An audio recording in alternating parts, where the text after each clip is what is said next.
Hey, this is Pastor Mike here in the study, and in a few days I'm going to be preaching from the book of 1 Samuel and looking at the life of Saul. And by the time you get the video, I'll probably already preached this. You could find it on our database, our list of sermons, our podcast there.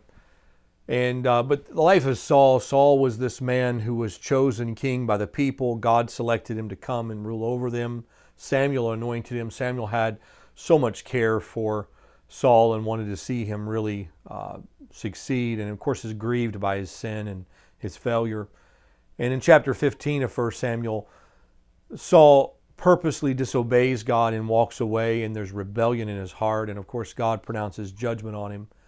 But the thing that stands out so starkly in the text is that Saul never would own up to what he's done. He was blaming other people. He was putting the responsibility out there. And, you know, and I take that to say, here's the reality. People are going to hurt us. People are going to encourage us to do wrong.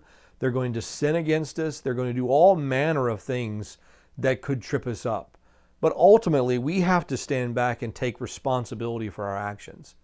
I was reading an article the other day, and they basically were describing a section of the church that has been left out in the cold, and that they feel like they've lost their faith and that they're ostracized from the whole of the church and not included in.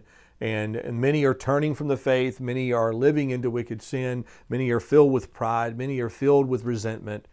And as I'm reading it, I stopped in the middle of the text and I'm like, and now we're going to go, instead of calling that heart to repentance and calling the sin of the church to repentance, we're going to go and blame the church for their heart of repentance. And that's exactly what they did. And so this is the problem with the church. This is what the church has done wrong. And that's why you have a heart of rebellion and a heart of resentment. Let me make something very clear to us.